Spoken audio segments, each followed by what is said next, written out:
Last lecture में हमने Henry's law देखा था, जिसमें हमने देखा था कि कोई भी गैस जब लिक्विड के अंदर डिज़ोल्व होता है और उनका सॉल्यूशन बनता है, तो गैस का जो प्रेशर होता है उसके साथ साथ जब प्रेशर इंक्रीज़ होगा तो उसके साथ साथ उसकी सोल्यूबिलिटी जो है वो भी इंक्रीज़ होती है। तो हेनरीज लॉ ने हमें बताया था कि solubility of gas is directly proportional to its pressure. तो अब हम देखेंगे कि लिक्विड के अंदर अगर दूसरा लिक्विड ऐड किया हमने और उसका अगर मिक्सचर हमने बनाया लिक्विड इन लिक्विड, तो लिक्विड इन लिक्विड के केस में यहाँ पे हमें दूसरा एक लॉ है रॉल्ड्स लॉ, जो कि उसके लिए हमें एक मैथमेटिकल फॉर्मेट देता है, उसको हमें देखना है। ठीक है, तो आपको याद रखना है कि अगर कोई गैस लिक्विड के अंदर ऐड करना है तो उसके लिए हमने हेनरीज लॉ देखा था, हेनरीज लॉ। और अगर हमें लिक्विड के अंदर एक लिक्विड ऐड करना है तो लिक्विड इन अ लिक्विड, तो इन दोनों को अगर ऐड करेंगे तो इसके लिए जो लॉ होगा वो हमें रॉल्ड्स लॉ देखना है। ठीक है, तो सबसे पहले इसका स्टेटमेंट देखते हैं। Raoult's law of vapour pressure, the partial vapour pressure of any volatile component of a solution is equal to the vapour pressure of pure component multiplied by its mole fraction. तो इसका mathematical form तो हमें देखने ही वाले हैं, लेकिन इसके पहले थोड़ा सा समझ के लेते हैं स्टेटमेंट को कि अगर मैंने सॉल्यूशन लिया तो सॉल्यूशन के अंदर दो कंपोनेंट होते हैं, हमने पहले ही सीखा है उसको। तो there are two components, solute and solvent, ऐसे कंपोनेंट होते हैं। ठीक है, तो यहाँ पे एक कंपोनेंट है सोल्यूट, दूसरा है सॉल्वेंट।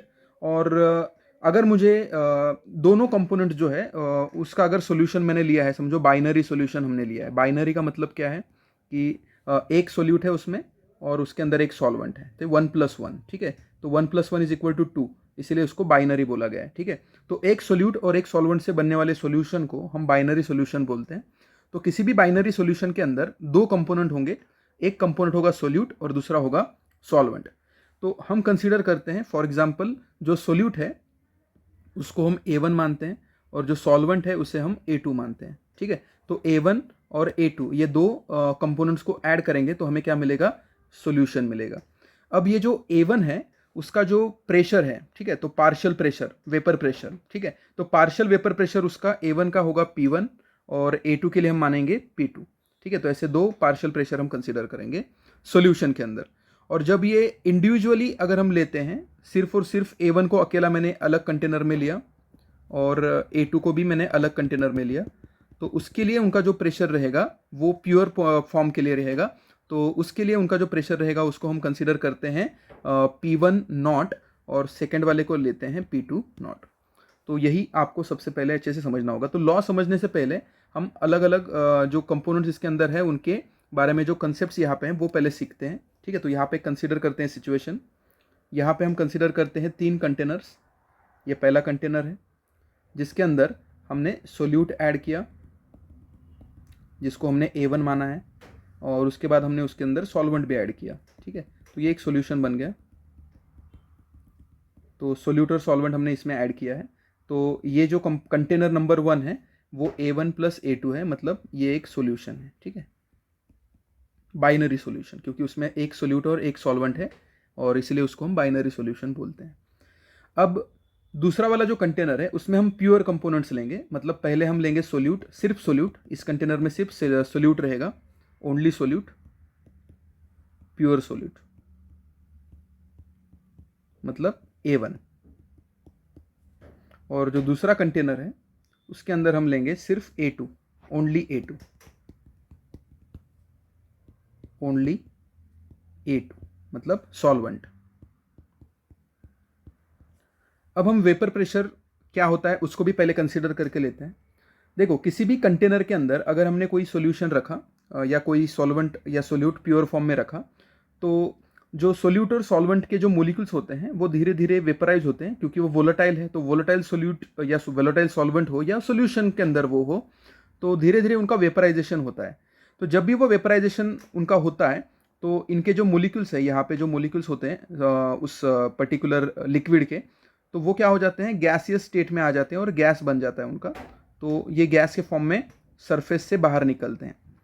और फिर अगर ये गैस बन के बाहर निकले तो वो क्या करते हैं, वहाँ पे एक प्रेशर क्रिएट करते हैं और उसे बोला जाता है वेपर प्रेशर। ठीक है, तो वेपर प्रेशर कुछ अलग चीज़ नहीं है, किसी भी लिक्विड को वोलेटाइल लिक्विड को अगर हम कंटेनर में क्लोज करके रखें तो उसके जो सरफेस के ऊपर जितने भी मोलिक्यूल्स होते हैं वो धीरे धीरे उनके बीच का जो मोलेकुलर फोर्स ऑफ अट्रैक्शन होता है, मोलेकुलर इंटरेक्शन, वो थोड़ा सा कम हो जाता है और वो वेपराइज हो जाते हैं, और वेपराइज होने के बाद वो गैस में कन्वर्ट होते हैं, और जब वो गैस में कन्वर्ट होते हैं तब उनका वहाँ पे एक प्रेशर क्रिएट होता है, वेपर प्रेशर उसको बोला जाता है। ठीक है, तो यहाँ पे हम अब 3 कंटेनर कंसिडर कर रहे हैं। तो इसमें जो पहला वाला जो कंटेनर लिया है इसमें हमने सॉल्यूशन लिया है। ठीक है, तो यहाँ पे सॉल्यूशन है A1 और A2, ये दोनों को ऐड किया है यहाँ पे। ठीक है, तो इसमें A1 जो है और A2 दोनों भी अगर वोलेटाइल रहेंगे तो A1 के भी वेपर्स जो है वो बनेंगे, A1 के भी वेपर्स बनेंगे और A2 के भी वेपर्स बनेंगे। तो A1 और A2 के जो वेपर्स निकलेंगे उन दोनों की वजह से यहाँ पे एक प्रेशर क्रिएट होगा, और उस वेपर प्रेशर को हम दोनों का इंडिविजुअल वेपर प्रेशर जो रहेगा, समझो पहले वाले का वेपर प्रेशर P1 है और दूसरे वाले का वेपर प्रेशर P2 है, तो टोटल वेपर प्रेशर यहाँ पे P1 प्लस P2 हो जाएगा।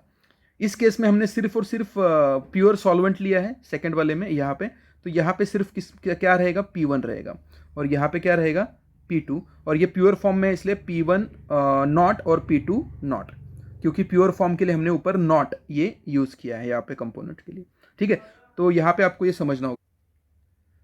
तो अब हमने देख लिया है कि वेपर प्रेशर क्या होता है, कि किसी भी लिक्विड को अगर हमने कंटेनर में रखा तो उसके जो टॉप का जो सरफेस रहता है वहाँ के जो मोलिक्यूल्स हैं वो वेपराइज होते हैं, और वेपराइज होने की वजह से वो गैस में कन्वर्ट हो जाते हैं और वहाँ पे एक वेपर क्रिएट हो जाता है। तो वेपर की वजह से वहाँ पे एक प्रेशर बनता है लिक्विड के ऊपर, और उसे बोला जाता है वेपर प्रेशर।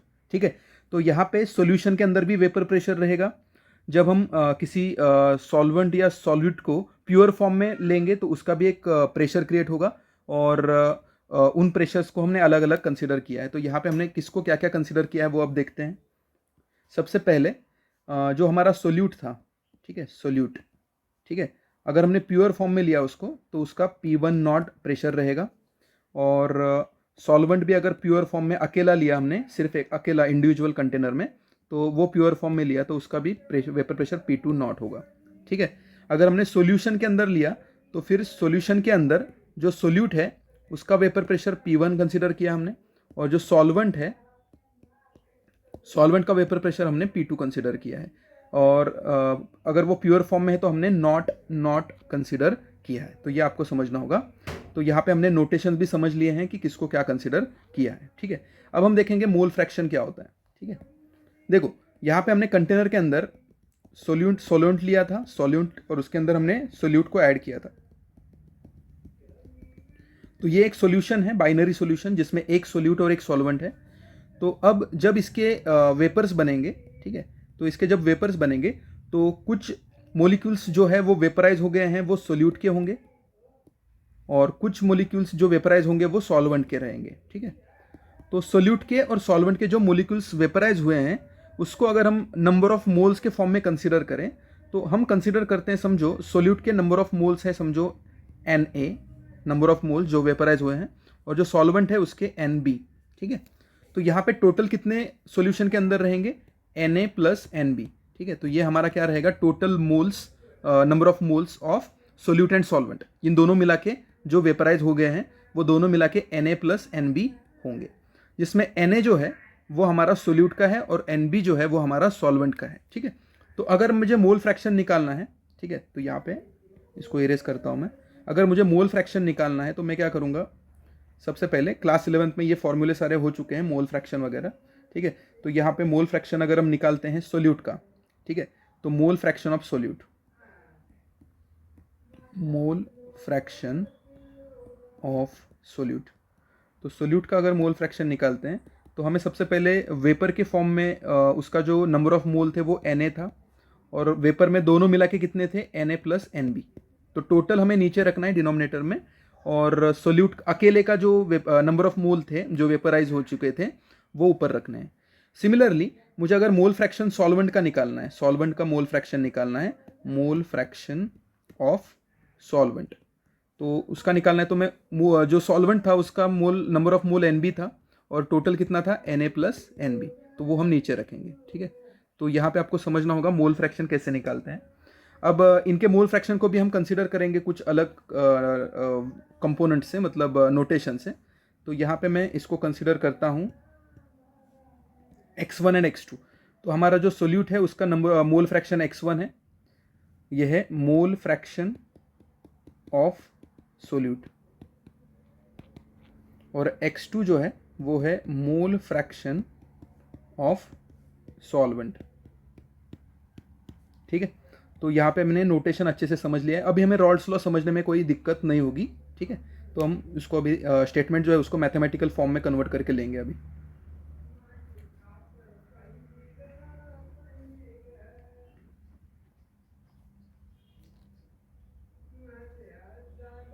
तो अभी यहाँ पे Raoult's law of vapour pressure, अब देखते हैं। Partial vapour pressure of any volatile component of solution is equal to the vapour pressure of the pure component multiplied by its mole fraction.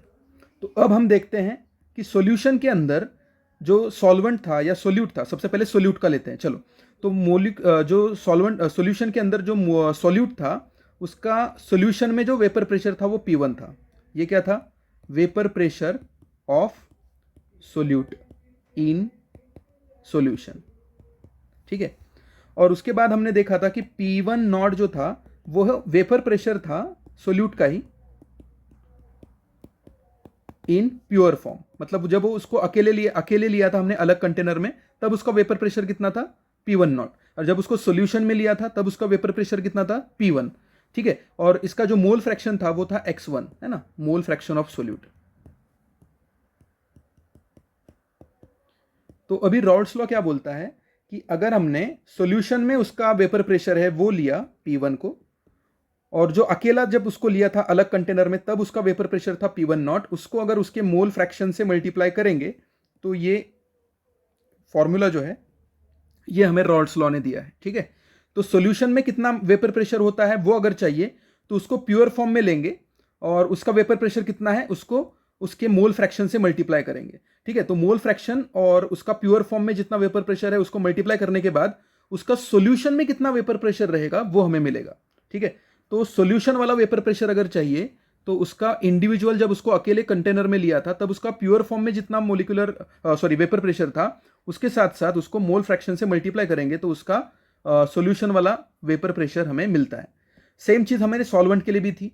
Solvent के लिए जो सॉल्यूशन में vapour pressure था वो P2 था, जब उसको अकेला लिया था तो उसका P2 नॉट था प्योर फॉर्म में, और उसका जो मोल फ्रैक्शन था वो x2 था, उसको हम x2 से मल्टीप्लाई करेंगे तो ये फॉर्मूला हमें मिलेगा। तो ये राउल्ट्स लॉ के फॉर्मूले हैं। राउल्ट्स लॉ का जो मैथमेटिकल फॉर्म है ये है P1 is equal to x1 P1 naught and P2 is equal to x2 P2 naught. तो ये है हमारा राउल्ट्स लॉ का मैथमेटिकल एक्सप्रेशन। अब हमने मोल फ्रैक्शन कंसेप्ट जो थी उसको थोड़ा देखा था, तो यहाँ पे हमने क्या समझ में आया था कि जो मोल फ्रैक्शन ऑफ सोल्यूट था वो Na/Na+Nb था, और जो मोल फ्रैक्शन सोलवेंट का था वो था Nb और नीचे Na+Nb। हमें नीचे टोटल रखना है और ऊपर उनका इंडिविजुअल रखना है। तो अब हम इन दोनों को अगर ऐड करें x1 + x2 करें तो यहाँ पे क्या होगा? Na/Na+Nb। ठीक है, यहाँ पे थोड़ा अच्छे से लिखता हूं मैं, Na/Na+Nb प्लस Nb/Na+Nb। ठीक है, तो दोनों का बेस अगर आप देखोगे तो दोनों का बेस सेम है, तो दोनों का बेस सेम है तो हम क्या करेंगे उसको एक ही बार लिखेंगे, नीचे Na+Nb और ऊपर Na+Nb ऐड करेंगे। तो ये दोनों सेम हो गया तो दोनों कटेंगे, तो x1 + x2 जो है इसका आंसर आएगा 1। तो ये बहुत ही इंपॉर्टेंट कंसेप्ट समझ के रखना पड़ेगा। बुक में आपको डायरेक्ट दिया है x1 + x2 = 1 दिया है, लेकिन ये 1 क्यों आया ये यहाँ पे आपको समझना होगा। ठीक है, तो x1 + x2 मतलब क्या है कि mole fraction of solute and mole fraction of solvent, इन दोनों की एडिशन जो है वो कितनी है? 1। ठीक है, तो x1 + x2 1 कैसे आया ये भी आपको यहाँ पे क्लियर हो चुका है। ठीक है, तो x1 इज इक्वल टू क्या आ जाएगा? 1 - x2 हो जाएगा। ठीक है, क्योंकि x1 + x2 अगर 1 है तो ये x2 उधर जाके माइनस हो जाएगा, तो ये फॉर्मूला हमारा हम यूज कर सकते हैं। ठीक है,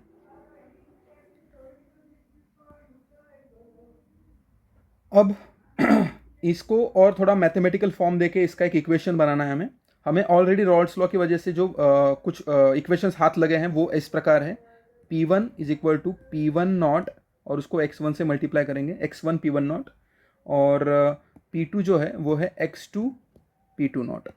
ठीक है, ये है सोल्यूट के लिए और ये है सॉल्वेंट के लिए।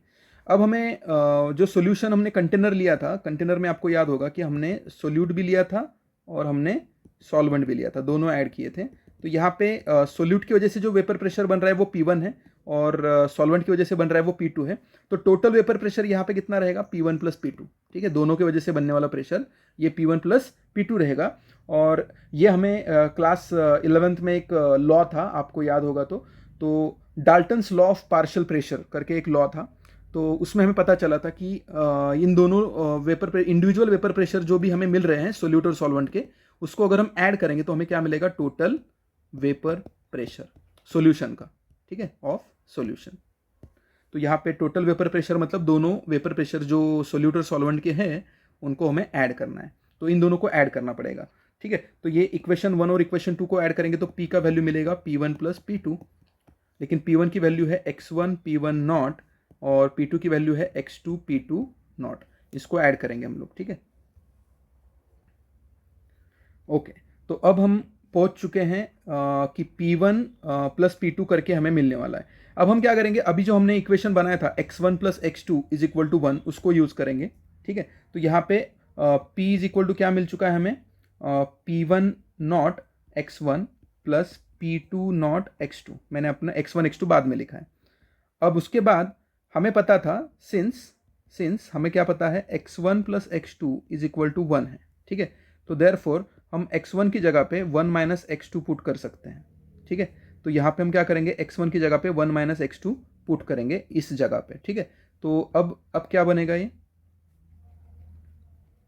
जब x1 की जगह पे हम 1 माइनस x2 पुट करेंगे तो यहाँ पे P1 नॉट, यहाँ पे 1 माइनस x2 आ जाएगा प्लस P2 नॉट x2। अब इसको सॉल्व करेंगे तो क्या आ जाएगा, P1 not minus P1 naught x2, जब P1 अंदर जाके दोनों को मल्टीप्लाई होगा, और यहाँ पे P2 नॉट x2। ठीक है, अब ये x2 वाली टर्म्स जो है उनको हम कंसिडर करेंगे एक साथ और x2 कॉमन निकालेंगे। तो यहाँ पे P2 naught minus P1 not अंदर बचेगा और बाहर x2 आ जाएगा, और ये P1 नॉट जो है वो लास्ट में हम प्लस P1 नॉट ऐसे ही लिख देंगे यहाँ पे। तो ये इक्वेशन बना। अब P2 naught minus P1 not, अगर इसको अच्छे से देखें तो P2 naught minus P1 not को हम कुछ डेल्टा वगैरह देके भी कर सकते हैं, लेकिन यहाँ पे बुक में आपके वैसा नहीं दिया है तो हम उसको वैसे रखेंगे, P is equal to P2 naught minus P1 naught और x2 प्लस P1 नॉट। तो ये हमारा इक्वेशन बन चुका है और यही इक्वेशन हमें अच्छे से देखना है।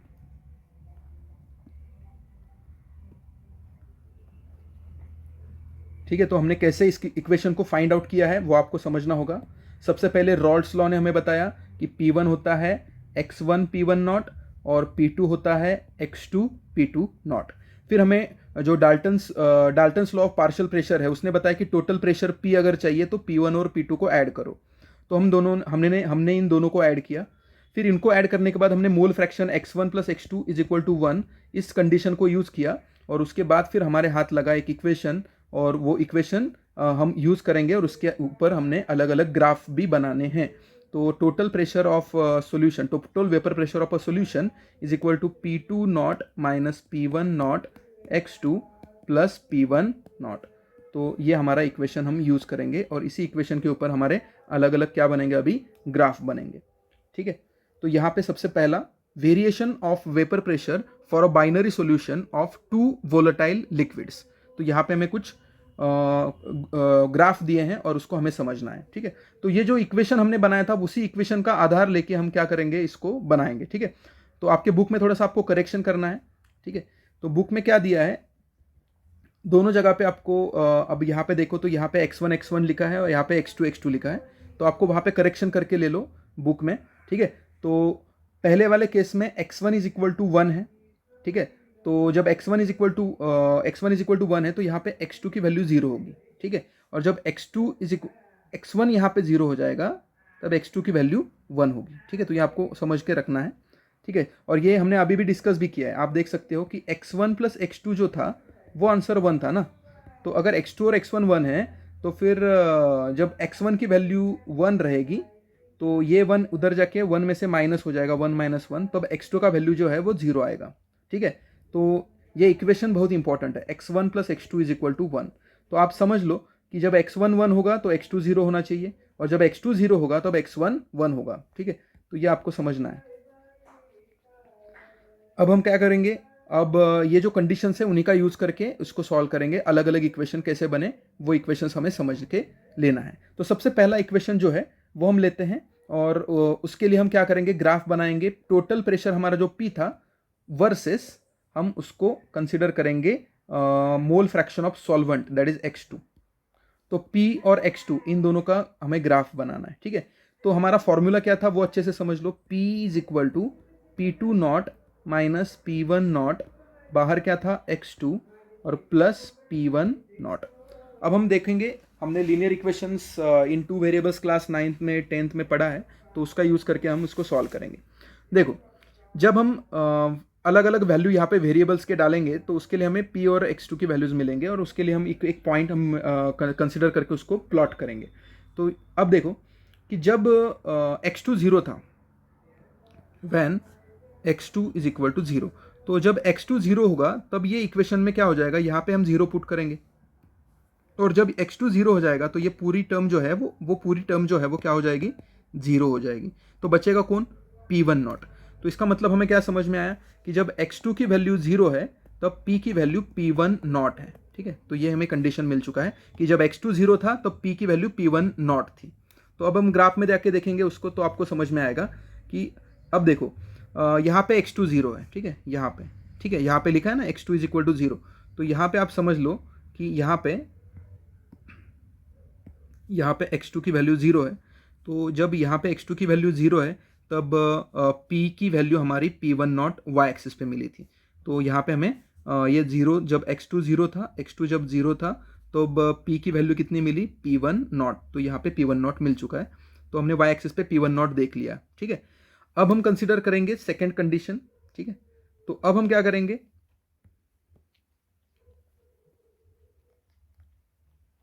इसी इक्वेशन के अंदर हम x2 की वैल्यू 1 डालेंगे अभी, ठीक है। तो हमारा इक्वेशन क्या था, P2 naught minus P1 naught, बाहर x2 था, प्लस P1 नॉट। अब हम x2 की वैल्यू जो है, x2 जो है उसकी वैल्यू 1 लेंगे। क्या लेंगे, 1, क्योंकि हमें पता है कि x1 plus x2 is equal to 1 है, ठीक है।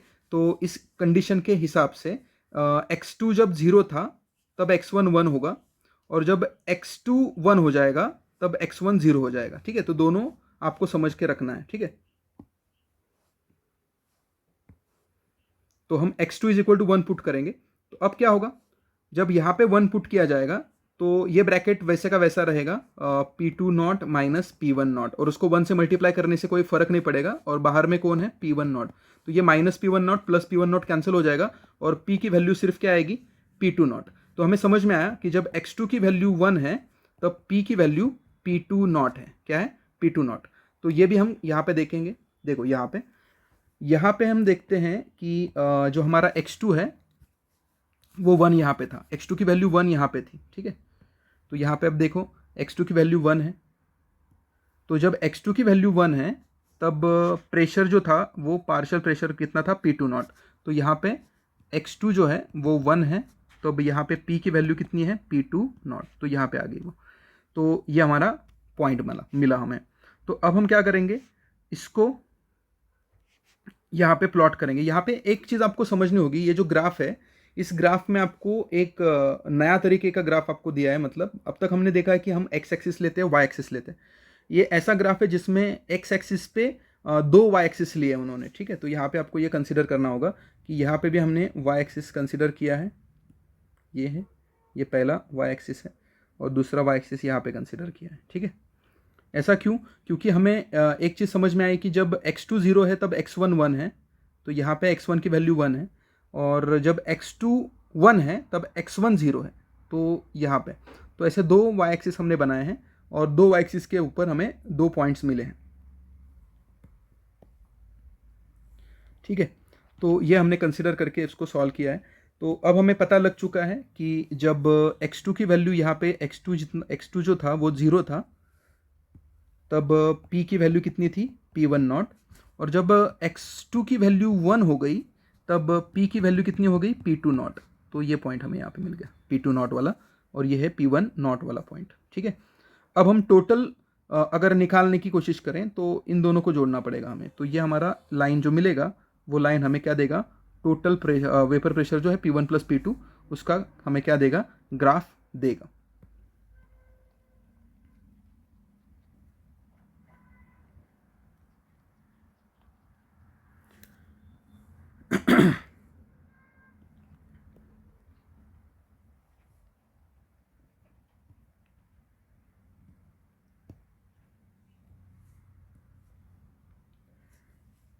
अब हम दूसरा ग्राफ देखेंगे P1 और X1 का, P1 वर्सेस X1। ठीक है, तो P1 वर्सेस X1 का ग्राफ देखते हैं। तो फॉर्मूला तो वही है हमारा।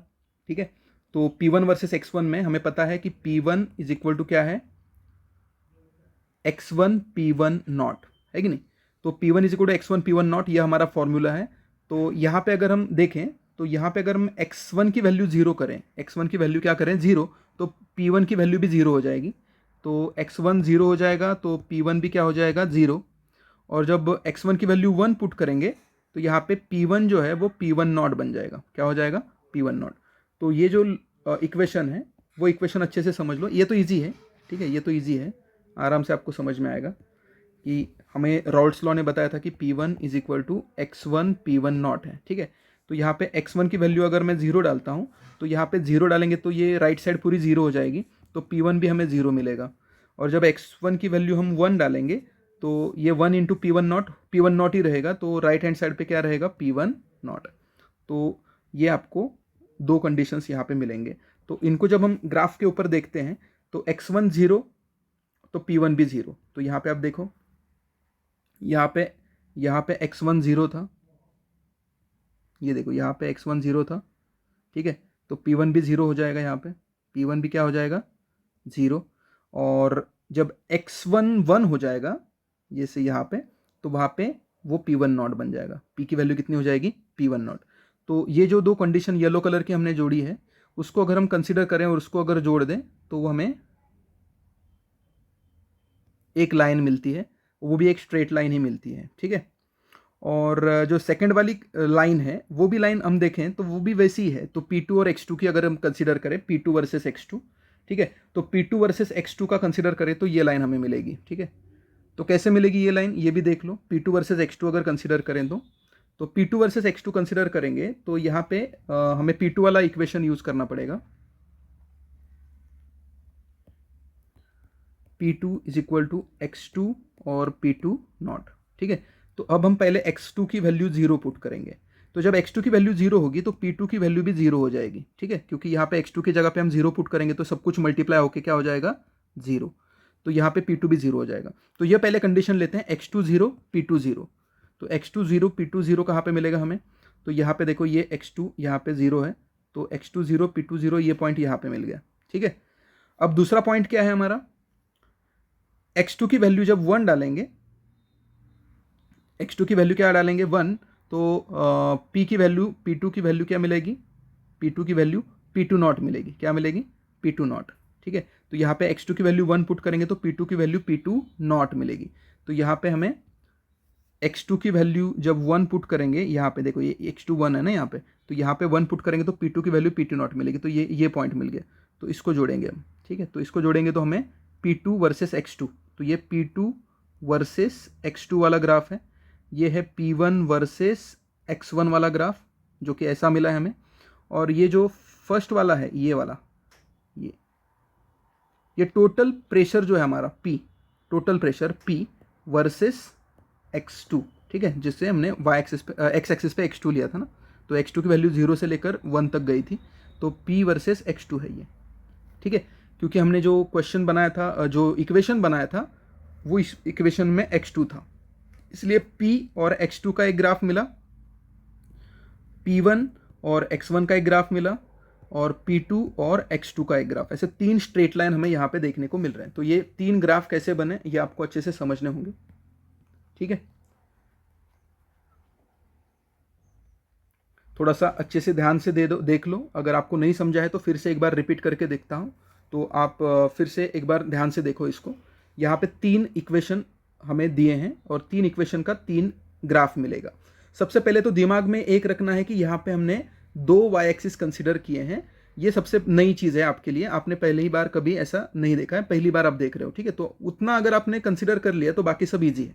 हमने क्या किया है, ये हमने एक एक्स एक्सिस कंसिडर किया है और यहाँ पे हमने कंसिडर किया है वाई एक्सिस यहाँ पे, और दूसरा वाई एक्सिस यहाँ पे कंसिडर किया है, ठीक है, ऐसा। और फिर हमने क्या कंसिडर किया है कि x2 जो है वो ऐसा बढ़ता जा रहा है, x2 ऐसे बढ़ता जा रहा है, मोल फ्रैक्शन ऑफ सॉल्वेंट। तो x2 यहाँ पे कितना था, यहाँ पे x2 जो है वो 0 है और यहाँ पे x2 जो है वो 1 है। जब x2 0 होता है तो x1 की वैल्यू 1 होती है, ये तो हमने ग्राफ उस इक्वेशन से x1 plus x2 is equal to 1 है ना। तो जब x2 की वैल्यू 0 रहेगी तब x1 ऑटोमेटिकली 1 बनने वाला है। तो ये हम यहाँ पे लिख रहे हैं।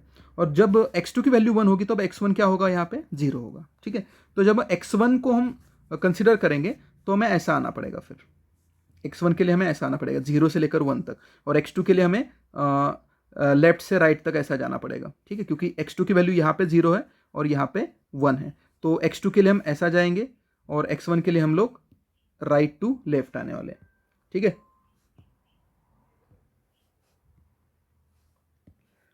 ओके, अब हम क्या करेंगे, हम यहाँ पे अलग अलग इक्वेशन का यूज करके ग्राफ बनाएंगे। तो सबसे पहला हमने ग्राफ कौन सा बनाया था, P वर्सेस x2। तो P is equal to P2 naught minus P1 naught into x2 plus P1 naught, ये हमारा इक्वेशन हमने बनाया था। अब इसमें x2 के अलग अलग वैल्यूज पुट करेंगे। तो x2 की वैल्यू जब 0 पुट की जाएगी तो P इज इक्वल टू, यहाँ पे देखो, अभी यहाँ पे अगर मैंने 0 पुट किया तो ये पूरा मल्टीप्लाई होकर 0 होने वाला है। ये पूरा स्क्वायर जो मैंने अपने यहाँ पे येलो कलर से रेक्टेंगल बनाया है वो पूरा क्या बनेगा, 0। तो बचेगा सिर्फ P1 नॉट। तो P की वैल्यू क्या हो जाएगी, P1 नॉट। तो P is equal to P1 naught आ जाएगा, ठीक है। तो हमें पहला पॉइंट मिल गया कि जब x2 0 होगा तब P की वैल्यू P1 नॉट होगी। तो ये जो वैल्यू थी वो हमें यहाँ पे देखो, यहाँ पे x2 0 है ना, तो इसी एक्सिस पे हम y एक्सिस पे P1 नॉट की वैल्यू फाइंड करेंगे। तो समझो यहाँ पे P1 नॉट मिला हमें, तो ये हमारा P1 नॉट है। फिर हमने क्या किया, x2 की वैल्यू 1 पुट की। जब हमने P2 naught minus P1 naught into x2 plus P1 not, ऐसा इक्वेशन है हमारा P का। इसमें हम x2 की वैल्यू जब 1 पुट करेंगे तो ये ब्रैकेट जो है वो 1 को मल्टीप्लाई होकर ब्रैकेट वैसा का वैसा बचेगा। तो माइनस P1 नॉट और plus P1 not he cancel होकर P2 नॉट बचेगा। तो ये P2 नॉट हमें यहाँ पे मिला था, ठीक है। तो दूसरे वाई एक्सिस पे हमें P2 नॉट मिलेगा, ठीक है। तो क्योंकि यहाँ पे x2 की वैल्यू 1 है तो हमें P2 नॉट यहाँ पे मिलेगा। तो समझ लेते हैं कि यहाँ पे हमें कहीं पे इस एक्सिस पे कहीं पे P2 नॉट, यहाँ पे P2 नॉट मिला, ठीक है। अब ये जो P2 नॉट मिला है उसको हम दोनों को अगर जोड़ दें, तो ये जो ग्राफ है वो P वर्सेस x2 है, क्योंकि हमने यहाँ पे P वर्सेस x2, P की और x2 की वैल्यूज को कंसिडर करके ये ग्राफ बनाए, तो ये P वर्सेस x2 वाला ग्राफ बन जाएगा, ठीक है। तो ये हमारा जो ग्राफ है वो हमें मिला। अब दूसरा जो ग्राफ थे वो तो ईजी थे। पहला था हमारा P1 और x1 का, और दूसरा P2 और x2 का, ठीक है। तो ये ग्राफ हमने कैसे निकाले, इसके लिए हमने इक्वेशंस कंसिडर किए, ठीक है। तो पहला इक्वेशन क्या था, P1 is equal to x1 P1 not. अब इसमें हमने x1 की वैल्यू जब 0 डाली तो x1 की वैल्यू 0 यहाँ पे है ना, यहाँ पे x1 की वैल्यू क्या है, 0 है। तो हमारा P1 का वैल्यू जो है वो P1 नॉट मिलेगा, ठीक है। लेकिन यहाँ पे आपको याद रखना है कि P1 की वैल्यू 0 मिलेगी, सॉरी P1 की वैल्यू क्या मिलेगी, 0, क्योंकि x1 की वैल्यू 0 पुट करेंगे तो ये दोनों मल्टीप्लाई है ना, तो दोनों मल्टीप्लाई होकर 0 बन जाएंगे। तो ये पॉइंट जो है वो हमें यहीं पे ओरिजिन पे ही मिलने वाला है, यहाँ पे, ठीक है। यहाँ पे हमें पॉइंट मिलेगा x1 भी 0 और P1 भी 0, तो यहाँ पे हमें ओरिजिन पे पॉइंट मिला। और दूसरा जो है, जब हम x1 की वैल्यू 1 पुट करेंगे तो P1 की वैल्यू P1 नॉट मिलेगी, जो ऑलरेडी यहाँ पे मिल चुका है P1 नॉट, ठीक है। तो ये P1 नॉट और ये दोनों को जोड़ेंगे तो हमें दूसरा इक्वेशन मिलेगा। तो ये हमने इसको जोड़ दिया ऐसे, तो ये हमें दूसरा इक्वेशन मिला, किसका, P1 वर्सेस x1, ठीक है। तो ये हमारा P1 वर्सेस x1 वाला इक्वेशन बन गया, ठीक है। तो ये जो व्हाइट कलर की जो लाइन दिख रही है वो P1 वर्सेस x1 है। उसके बाद हमें निकालना है P2 वर्सेस x2, ठीक है। तो P2 वर्सेस x2 जो है वो आपको अभी आराम से समझ में आएगा कि यहाँ पे ग्राफ मिलने वाला है, ठीक है, ये वाला ग्राफ। क्यों, क्योंकि अगर हम देखें तो जब हम P2 वर्सेस X2 में जब X2 की वैल्यू 0 पुट करेंगे तो P2 भी 0 आएगा, तो ओरिजिन पे मिलेगा, यहाँ पे ओरिजिन है। और जब हम X2 की वैल्यू 1 पुट करेंगे तो P2 की वैल्यू P2 नॉट मिलेगी, जो यहाँ पे मिलने वाली है। तो इन दोनों को पॉइंट को जोड़ेंगे तो ऐसा हमारा ग्राफ मिल जाएगा। तो ये हमारा P2 वर्सेस X2 और ये है P1 वर्सेस X1। तो ये 3 ग्राफ हमें मिल चुके हैं, ठीक है। तो ये ग्राफ कैसे बने ये आपको अच्छे से समझना है। ये देखो यहाँ पे बुक में भी आपको दिया है, सिर्फ आपको कंसीडर क्या करना है, जो मैंने आपको पहले बोल दिया है कि आपको कंसीडर करना है यहाँ पे X2 की वैल्यू 0 है और यहाँ पे X1 की वैल्यू 0 है। तो ये ग्राफ आपके बुक में अगर सही रहेगा तो सही है, अदरवाइज आपको करेक्ट करके लेना है। तो आपको समझना है कि जो सबसे बड़ा इक्वेशन था उसका यूज़ करके हमने ये ग्राफ बनाया, फिर P1 और X1 का ग्राफ हमें ऐसा मिला यहाँ पे, और P2 और X2 का ग्राफ हमें यहाँ पे मिला है, ठीक है। यस, तो ये आपको समझना होगा। Okay, how will you determine composition of vapour phase in liquid solution, ठीक है। तो अब हमें पता लगाना है कि कंपोजिशन कैसे फाइंड करेंगे वेपर फेज में, ठीक है। क्योंकि हमने जो सॉल्यूशन लिया था कंटेनर के अंदर, जो कंटेनर था उसमें हमने दो क्या लिए थे, कंपोनेंट लिए थे। एक था हमारा सॉल्यूट, सबसे पहले तो सॉल्वेंट लेंगे हम लोग, तो सॉल्वेंट के अंदर हम क्या पुट करेंगे, सॉल्यूट पुट करेंगे, ठीक है। तो अब ये जो सॉल्यूशन बना है इसका हमें पता है कि ये दोनों कंपोनेंट जो है वो वेपराइज हो जाएंगे। तो इनके जब वेपर्स बनेंगे, ठीक है, तो ये वेपर्स जो बनेंगे तो वेपर फेज के अंदर सॉल्यूट के भी कुछ मॉलिक्यूल्स आ जाएंगे और सॉल्वेंट के भी कुछ मॉलिक्यूल्स आएंगे। तो हमें कैसे पता लगेगा कि इस वेपर में सॉल्यूट मॉलिक्यूल्स कितने हैं और सॉल्वेंट मॉलिक्यूल्स का कंट्रीब्यूशन कितना है। तो अगर ये हमें फाइंड आउट करना है तो उसके लिए भी हम मैथमेटिकल फॉर्म में उसको ला सकते हैं, ठीक है। तो इसको अभी कंसिडर करते हैं क्या करना है, कैसे हमें पता लगेगा कि जो भी वेपर बनी है सॉल्यूशन के सरफेस के ऊपर, जो भी वेपर फेज बना है उसमें सॉल्यूट और सॉल्वेंट का कंट्रीब्यूशन कितना है, ठीक है। तो यहाँ पे आपको समझना होगा कि हम मैथमेटिकल कंपोनेंट नोटेशन लेंगे पहले। तो P1 क्या है यहाँ पे, फिर P2 क्या है ये कंसिडर करेंगे, फिर हम कंसिडर करेंगे Y1 क्या है, Y2 क्या है, इसको मैं बताऊंगा। अभी हमने X1 X2 लिया था मोल fraction of solute and solvent, ठीक है। अब हम Y1 और Y2 लेंगे, ठीक है, तो वो भी मोल फ्रैक्शन ही डिनोट करते हैं। तो ये आपको समझना होगा। P1 P2 क्या है ये देखते हैं पहले, ठीक है। सो P1 एंड P2 ये दोनों पार्शियल प्रेशर है, ठीक है, वेपर के अंदर, ठीक है। और P क्या है, टोटल वेपर प्रेशर। तो ये P1 जो है वो पार्शियल वेपर प्रेशर है सोल्यूट का, और P2 जो है वो पार्शियल वेपर प्रेशर है सॉल्वेंट का, सॉल्वेंट, और ये सोल्यूट का पार्शियल वेपर प्रेशर, ठीक है। और Y1 Y2 क्या है, Y1 जो है वो मोल फ्रैक्शन है वेपर के अंदर सोल्यूट का, और Y2 जो है वो मोल fraction of solvent in vapour. तो वेपर में सॉल्वेंट का कंट्रीब्यूशन कितना मोल फ्रैक्शन है उसका, Y2, और सॉल्वेंट का सोल्यूट का कितना है, Y1। तो आपको ये समझना होगा, ठीक है। यहां पे मैं लिख के देता हूं आपको। P1 क्या है, P1 is a vapour pressure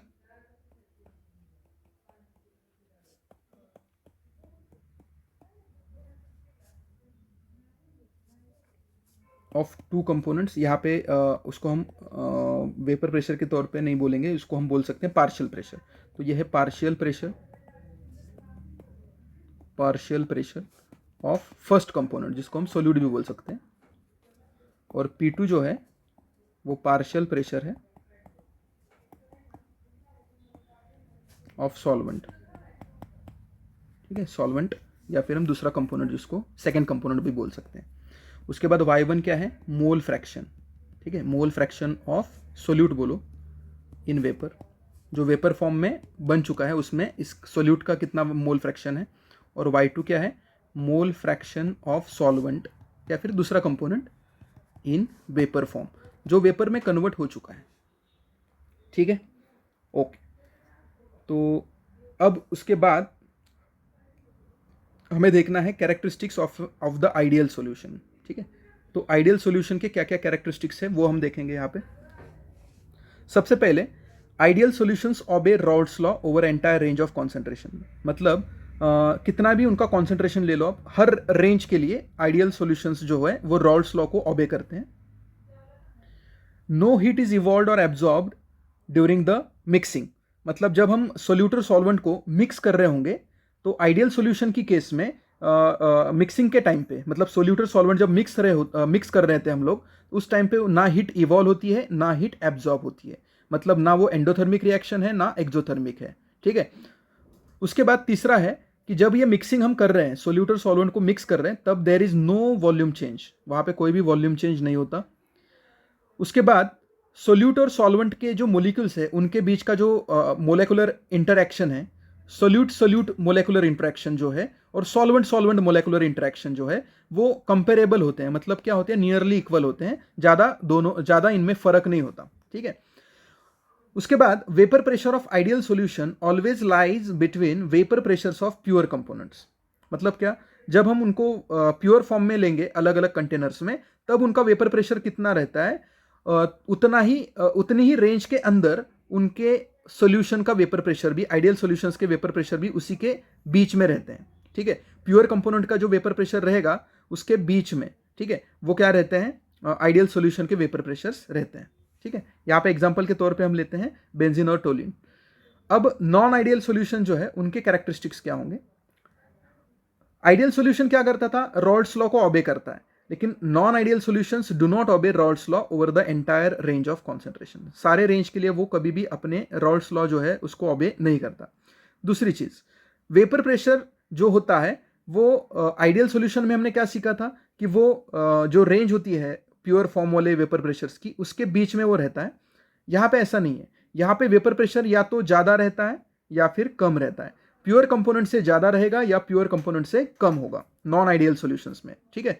तो याद रखो कि नॉन आइडियल सॉल्यूशंस में जो प्योर कंपोनेंट होंगे उससे वेपर प्रेशर या तो ज़्यादा दिखाई गया या फिर निगेटिव डेविएशन दिखाएगा, मतलब कम दिखाएगा. तो इसलिए हमें यहाँ पे दो ग्राफ अभी समझने होंगे. सबसे पहला non ideal solution, graph of non ideal solution which shows positive deviation. ठीक है. मतलब क्या, जो प्योर कंपोनेंट्स के लिए जो वेपर प्रेशर है उससे ज़्यादा. ठीक है. प्योर कंपोनेंट जो होते हैं अकेले अकेले हम उसको अगर लेंगे तो उसका प्योर कंपोनेंट के लिए जो वेपर प्रेशर है उससे भी ज़्यादा वेपर प्रेशर कहाँ पे मिलता है, सॉल्यूशन के अंदर. तो उसको बोला जाता है पॉजिटिव डेविएशन. क्या बोला जाता है, पॉजिटिव डेरिवेशन नहीं, डेविएशन. ठीक है, डेविएशन. ठीक है. तो ये आपको समझना है. ग्राफ वही है. ठीक है. यहाँ पे देखो ग्राफ हमने वही बनाए हैं, ये डॉट डॉट लाइन थे वो हमने ऑलरेडी ये ग्राफ बना के दिखाया था. तो ये हमारा टोटल का ग्राफ था, फिर ये वाला हमने ग्राफ बनाया था एक, और ये वाला एक ग्राफ बना था. ठीक है. हाँ, अब यहाँ पे आप देख सकते हो कि जो ग्राफ हमारे आइडियल सॉल्यूशन के लिए है, तो यहाँ पे जो ग्राफ बना है वो उस आइडियल सॉल्यूशन के ऊपर बना है. ठीक है. यहाँ पे भी इस लाइन के ऊपर ये वाला ग्राफ बना है, और ये जो लाइन है इस लाइन के ऊपर ये वाला ग्राफ बना है. ठीक है, ये वाला ग्राफ. तो इसको बोलते हैं पॉजिटिव डेविएशन. ठीक है. अच्छे से समझ लो कि आइडियल सॉल्यूशंस के जो ग्राफ है वो डॉट डॉट लाइन से दिखाए गए हैं. तो डॉट डॉट लाइन के ऊपर है ना, मतलब प्योर कंपोनेंट्स के लिए जितना वेपर प्रेशर है उससे ज़्यादा उनके सॉल्यूशन के वेपर प्रेशर देखने को मिल रहा है. ये है प्योर कंपोनेंट का, तो उससे ज़्यादा उसके ऊपर ये ग्राफ दिख रहा है देखो, और ये डॉट डॉट लाइन के ऊपर ये ग्राफ दिख रहा है. तो तीनों ग्राफ जो है वो डॉट डॉट लाइन्स के ऊपर है. तो डॉट डॉट लाइन्स के ऊपर है मतलब वो उससे ज़्यादा है, और ज़्यादा है मतलब पॉजिटिव डेविएशन है. कैसा डेविएशन है, पॉजिटिव.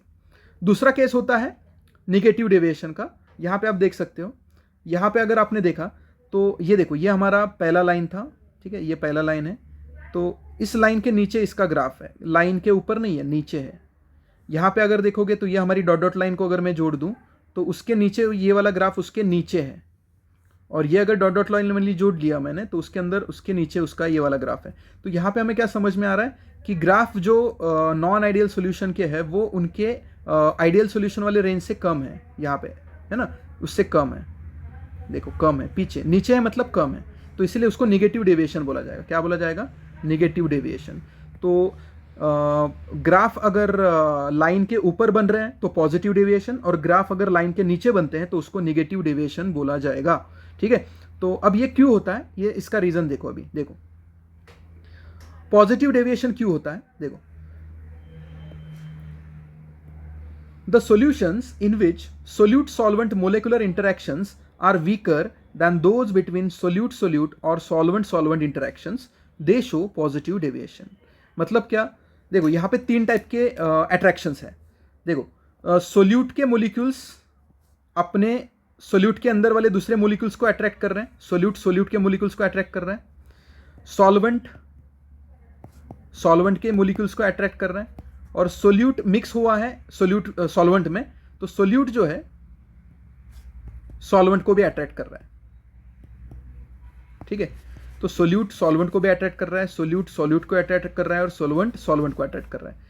अगर ये तीनों अट्रैक्शन में अगर सोल्यूट और सॉल्वेंट का जो इंटरेक्शन है वो सबसे वीकर होगा. क्या होगा? वीक. सोल्यूट से या सॉल्वेंट से जितना अट्रैक्ट कर रहे हैं उससे कम अट्रैक्शन अगर सोल्यूट और सॉल्वेंट में है तो वो इजीली क्या हो जाएंगे? एक दूसरे को छोड़ देंगे. जब वो एक दूसरे को छोड़ देंगे तो वो इजीली क्या हो जाएंगे? वेपराइज हो जाएंगे. और जब वो इजीली वेपराइज हो जाएंगे तब वो पॉजिटिव डेविएशन दिखाएंगे. क्यों? क्योंकि ज़्यादा वेपर्स क्रिएट होंगे. तो आपको यहाँ पे याद रखना है. यहाँ पे अगर मैं उसको बना के दिखाऊँ तो आपको समझ में आएगा. समझो एक कंटेनर लिया मैंने, ठीक है, तो इस कंटेनर के अंदर यहाँ पे हमने सबसे पहले सॉल्वेंट लिया. ये सॉल्वेंट के मोलिक्यूल से समझ लो, ठीक है, ये वाला एक सॉल्वेंट का मोलिक्यूल मैंने निकाला. उसके बाद हमने उसके अंदर ऐड क्या किया? सॉल्यूट ऐड किए. क्या ऐड किए? सोल्यूट. तो समझ लेते हैं कि ये जो है सोल्यूट का मोलिक्यूल है. ठीक है, और अब हम इंट्रैक्शन देखते हैं. ठीक है, तो ये है सोल्यूट का मोलिक्यूल और ये भी सोल्यूट का मोलिक्यूल, येलो सोल्यूट का मोलिक्यूल. इनके बीच में एक इंट्रैक्शन है. ठीक है, इनके बीच का जो इंट्रैक्शन है, फोर्स है, उसको हम F1 कंसिडर करेंगे. ये दोनों F1 फोर्स के साथ एक दूसरे को अट्रैक्ट कर रहे हैं. उसके बाद हम देते हैं सॉल्वेंट. ये है सॉल्वेंट का मोलिक्यूल, ये भी है सॉल्वेंट का मोलिक्यूल, और ये दोनों भी एक दूसरे को पकड़ के रखते हैं और इनके बीच का जो फोर्स है वो है F2. और तीसरा है सॉल्वेंट का मोलिक्यूल और सोल्यूट का मोलिक्यूल. ठीक है, और इनके बीच में भी इंट्रैक्शन है और उसको हम F3 मानते हैं. क्या मानते हैं? F3. अब अगर ये F3 कम है F1 से और F3 अगर कम है F2 से, ठीक है, F3 वीक है. वीक मतलब ये दोनों जो सोल्यूट है और ये जो सॉल्वेंट है, ये दोनों अच्छे से एक दूसरे को पकड़ेंगे नहीं, क्योंकि इनके बीच का जो इंट्रैक्शन है वो क्या है? वीकर है. क्या है? वीक है एज कंपेयर टू सोल्यूट या सॉल्वेंट. ये दोनों अच्छे से पकड़ के रखते हैं. तो सोल्यूट को नहीं छोड़ेगा, सॉल्वेंट को नहीं छोड़ेगा, लेकिन सोल्यूट जो है वो सॉल्वेंट को आराम से छोड़ रहा है. तो जहां पे ये दोनों का इंट्रैक्शन है, सोल्यूट और सॉल्वेंट का, ठीक है, सोल्यूट और सॉल्वेंट का जहां पे इंट्रैक्शन है, वो इंट्रैक्शन अगर वीक रहेगा, मतलब F3 हमारा अगर वीक रहेगा, सोल्यूट और सॉल्वेंट का इंट्रैक्शन अगर वीक रहेगा, तो ये दोनों एक दूसरे से अलग, आराम से अलग हो जाएंगे और वेपराइज हो जाएंगे. ईजिली वेपराइज होंगे, और ईजिली वेपराइज होंगे तो वेपर्स भी ज़्यादा बनेंगे, और वेपर्स ज़्यादा बनेंगे तो उसकी वजह से जो डेविएशन होगा वो नॉर्मल से भी ज़्यादा दिखेगा, इसलिए वो पॉजिटिव डेविएशन दिखाएगा. क्या दिखाएगा? Positive deviation. ठीक है, क्यों दिखाएगा? क्योंकि वेपराइजेशन ईजिली वहाँ पे होने वाला है. बराबर इसका उल्टा कहाँ पे होगा? अगर हम कंसिडर करते हैं कि F3 जो है, अब यहाँ पे जो F3 हमने कंसिडर किया था, सोल्यूट और सॉल्वेंट के बीच का जो इंट्रैक्शन है वो अगर ज़्यादा है F1 से और F2 से, ठीक है, F3 वीक नहीं है अभी F3 क्या है? F3 is stronger. अगर ये ऐसा हो गया तो फिर जो हमारा सॉल्वेंट मोलिक्यूल है और जो दूसरा क्या है? सोल्यूट मोलिक्यूल, ये दोनों एक दूसरे को स्ट्रांगली पकड़ के रखेंगे, क्योंकि F3 अभी क्या है? F3 स्ट्रांग है. F3 क्या है? स्ट्रांगर है. तो जब ये F3 स्ट्रांगर रहेगा तब ये दोनों एक दूसरे को पकड़ के रखेंगे. तो यहाँ पे सोल्यूट और सॉल्वेंट के मोलिक्यूल एक दूसरे को छोड़ेंगे नहीं. जब ये दोनों एक दूसरे को नहीं छोड़ेंगे तब वो वेपर्स कम बनेंगे, तो वेपराइजेशन थोड़ा सा कम हो जाएगा. तो इसीलिए जो हमारा नॉर्मल ग्राफ था उसके भी नीचे उनका डेविएशन दिखेगा, इसलिए वहाँ पे ज़्यादा वेपर्स नहीं बनेंगे और इसलिए निगेटिव डेविएशन होगा. क्या होगा? Negative deviation. मतलब हमारे जो डॉट लाइन वाले जो ग्राफ थे उसके नीचे वाला ग्राफ जो बना था वो निगेटिव डेविएशन, मतलब जितना बन सकता है उससे भी कम बनेगा यहाँ पे. ठीक है, वेपर. तो यहाँ पे आपको ये चीज़ें समझ में आनी चाहिए. ठीक है, तो इसलिए यहाँ पे लाइन्स के नीचे बन रहा है. निगेटिव डेविएशन के लिए आप देख सकते हो, ये देखो, ये डॉट लाइन जो हमारी है इसके नीचे ये ग्राफ बन चुका है. मतलब क्या कि यहाँ पे हमारा जो सॉल्वेंट है और जो सोल्यूट है, इन दोनों का इंट्रैक्शन जो है वो क्या है? स्ट्रॉन्ग है. यहाँ पे इन दोनों का इंट्रैक्शन स्ट्रॉन्ग है. ठीक है, और जो पहला वाला केस था यहाँ पे, ये वाला केस, यहाँ पे दोनों का इंटरेक्शन सबसे कम था, इसलिए यहाँ पे पॉजिटिव मतलब ज़्यादा डेविएशन दिखने को मिला, ठीक है, पॉजिटिव डेविएशन। तो यहाँ पे जो सोल्यूट हमारा था और सॉल्वेंट जो था, इन दोनों के बीच में जो इंटरेक्शन था वो क्या था, वीक था। क्या था, वीक, इसलिए वो इजीली वेपराइज हो रहे थे, और इसलिए डॉट डॉट लाइन जो है उसके ऊपर भी ज़्यादा होने की वजह से वो ज़्यादा डेविएशन दिखा रहे थे, पॉजिटिव वाला, मतलब जितना होना चाहिए उससे ज़्यादा क्या हो रहा था, वेपर क्रिएट हो रहा था वहाँ पे। ठीक है, तो यहाँ पे हम क्या देखेंगे, यहाँ पे हमें समझ में आया कि जो सोल्यूट और सॉल्वेंट मोलिकुलर इंटरेक्शन जो था वो क्या था, स्ट्रॉन्गर था। ठीक है, सोल्यूट और सॉल्वेंट का इंटरेक्शन जब स्ट्रॉन्गर होगा तब हम क्या दिखाएंगे, निगेटिव डेविएशन। और सोल्यूट और सॉल्वेंट मोलिकुलर इंटरेक्शन अगर वीकर रहेगा, यहाँ पे देखो, सोल्यूट और सॉल्वेंट मोलिकुलर इंटरेक्शन जो था वो क्या था, वीक था, तब हमें पॉजिटिव डेविएशन देखने को मिला था। ठीक, तो ये 3 ग्राफ हमने यहाँ पे देख लिए हैं। अब इसके बाद हमें यहाँ पे कुछ न्यूमेरिकल्स देखने हैं।